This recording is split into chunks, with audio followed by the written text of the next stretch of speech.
Hello and welcome to the show. Kevin Brogan from CoreLogic in just a moment will tell us that 8 out of 10 auctions over the weekend in Sydney cleared, and some pretty good results out of Melbourne as well, and we'll look right around Australia. Kevin Brogan with me in just a moment.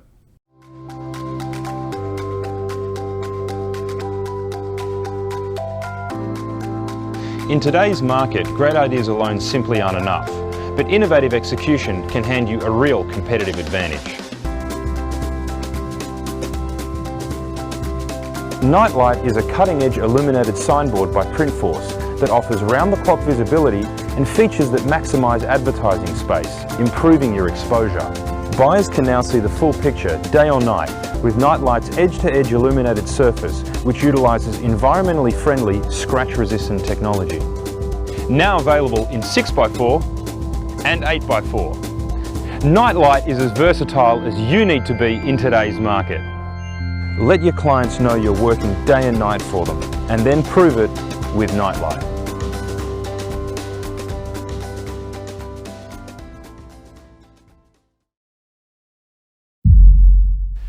Welcome back. Kevin Brogan from CoreLogic joins me. Hi Kevin, how you doing? Hi Kevin, how you going?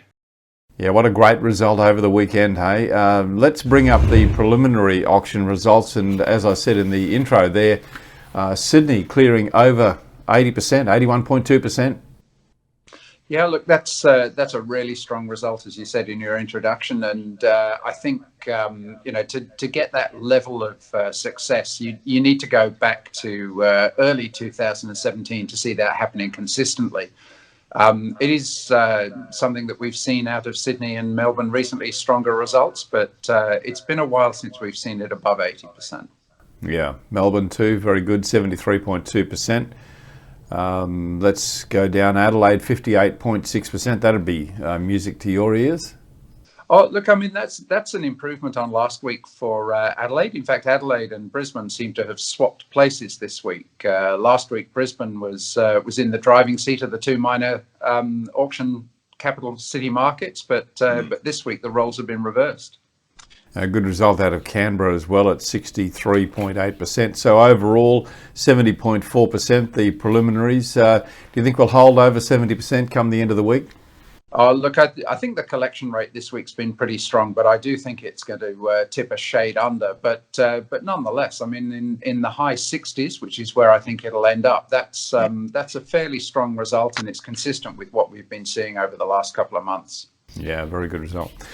Combined capitals, let's have a look at the house and units breakdown. A bit of a separation here. Houses 68.5% and units 73.9%. We normally see them a little bit more equal than that, Kevin.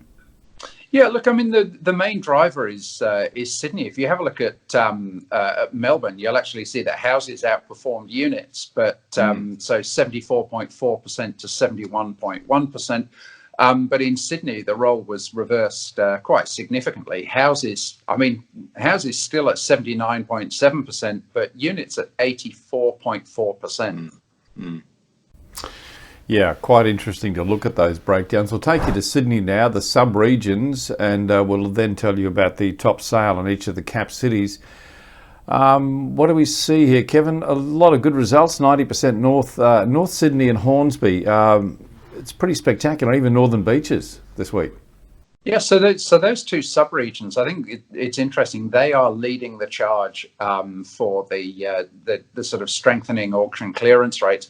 But they are also the two sub-regions with the highest median sale price this week. So about $1.4 and $1.3 million respectively. So, we did see during the softening cycle that high value properties were, leading that trend of reducing prices. But now looking at the clearance rates, we're seeing higher value areas and higher value properties sort of performing really strongly.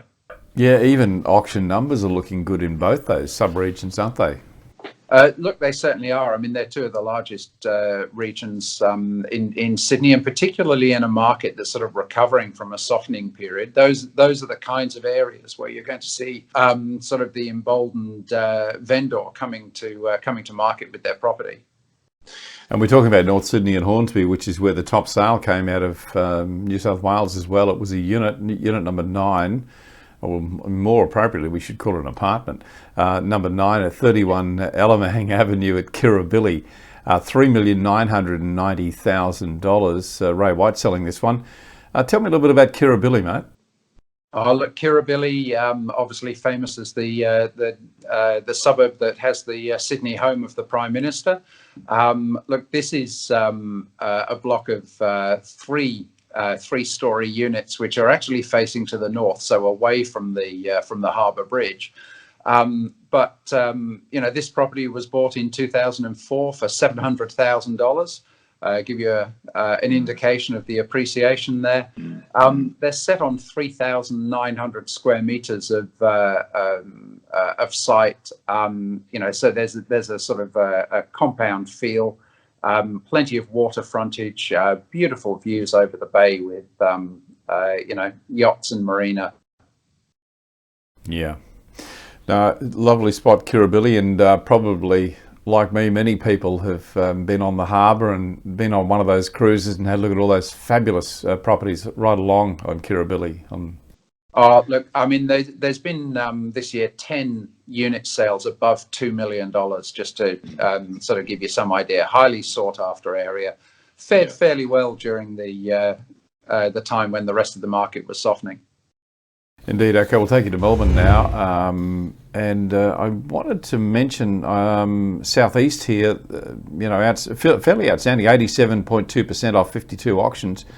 Good numbers. In fact, if you look right across, the numbers were fairly good in most of the sub-regions, weren't they, Kevin? Oh, look, they certainly were. Now, this is a little bit different to what we discussed in Sydney. So the southeast isn't the area of the highest value properties. I think the median sale price over the last week was about 900,000. But still, 900,000 is sort of above the median price for the whole of Melbourne. But yeah, look, a really good spread there, with the West getting 79.6% as well. And, that's a huge result. Yeah, second largest sub-region for auction numbers was Inner South, and that actually gave us our top sale out of Victoria as well, 19 Chesterfield Avenue at Melbourne. Inner South, 3,820,000. R.T. Edgar selling this one. Melbourne, tell me about that, mate. Oh, well, look, Melbourne is a highly sought after area. In Melbourne, it's 10 kilometres southeast of the Melbourne city centre. Lots of large houses on large blocks. Really good access for schools. This is an interesting property. I mean, if you have a look at the pictures of this one, it is in a fairly sort of original condition. It doesn't have that sort of wow factor in terms of presentation, but the location is what sells this one. So this site's got a lot of potential, and I would imagine it's a very solid brick home there. So there's plenty of potential within the existing improvements, or build something else on the side. Top sale out of Queensland, not out of Brisbane this time, not even out of the Gold Coast, but the Sunshine Coast, Sunshine Beach at 16 Corsair Crescent. 2,600,000 McGrath's selling this one. Sunshine Beach, a beautiful little enclave on the Sunshine Coast. Properties don't very often come up for sale in that area because it's a very small area, a very small patch, Kevin. Absolutely. Look, this property is very close to the beach, within 100 metres. It's elevated, so you've got views of the ocean and up and down Sunrise Beach. Property last sold for 1.55 million in 2017, so you can see how strong the auction sale price is this time. And as you say, they don't come up very often. We've mentioned for a couple of weeks now some very strong activity coming out of the Sunshine Coast. And look, we're still not getting really high clearance rates, but we are seeing some very strong sales, which I think are consistent with the story that we can see in the clearance rates in Sydney and Melbourne of increased buyer confidence. Yes, and we go back a couple of years and we were talking always about the Sunshine Coast having an oversupply of stock. I wonder whether that's still the case, Kevin. Does it seem to be levelling out on the Sunshine Coast? Oh, look, what we're definitely seeing at that upper end is that there is still pretty strong demand. So look, I don't believe that there's an oversupply. As you said, this is tightly held. Quite clearly, this property is something special by virtue of the elevation and views. So I think this type of property will always sell very strongly. To South Australia now, and our top sale there, 967,000, 26 Cudmore Street in Somerton Park. Tell me about Somerton Park. I don't know much about that area. Oh, look, Somerton Park is probably not from an interstate perspective as famous as say Glenelg or Brighton, but it is a coastal suburb. It's just south of Glenelg. It is highly sought after. We've seen the median house price there rise fairly sharply over the last few years to about 950,000. So, it's probably about 12 kilometres to the southwest of the CBD of Adelaide. And the location again is probably what sells this one. Very unusual house on a block just over 600 square meters, but almost 500 square meters of living space with 8 bedrooms. Built in 1948 and with a lot of original features. This one is ripe for somebody to do something with it, I think. And let's have a look at our top sale out of the ACT, out of a very well-established suburb, Deakin, 18 Duggan Street, 2,111,000. Luton Properties selling this one. Deakin, well-known suburb in the ACT in Canberra. Oh, absolutely. As we seem to mention often, this is a suburb. Leafy streets. This property is right next to the Red Hill Reserve.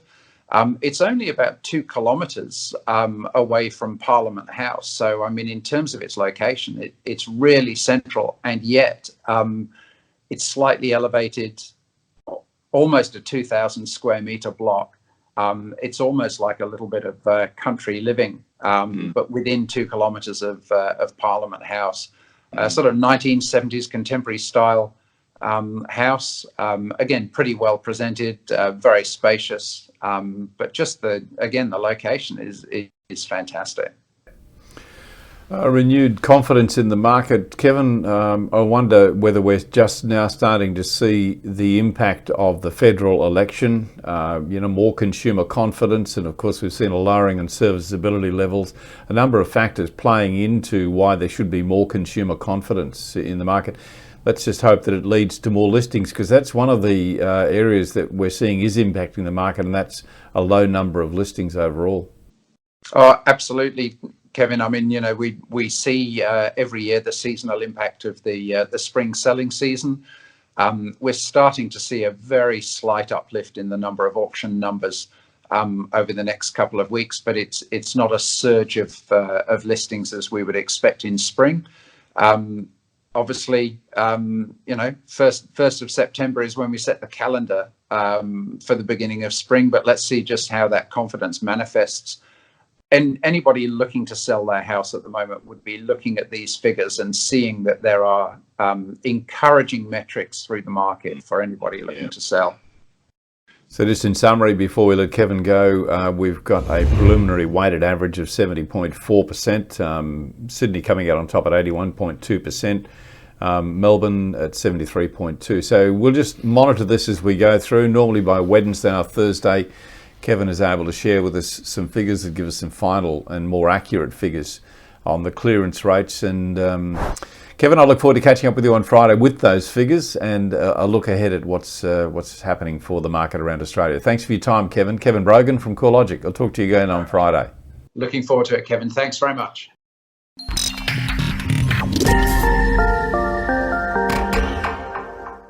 Did you know you can save up to 70% on your staff costs by outsourcing the low-value, repeatable tasks so your team can focus on growing your business?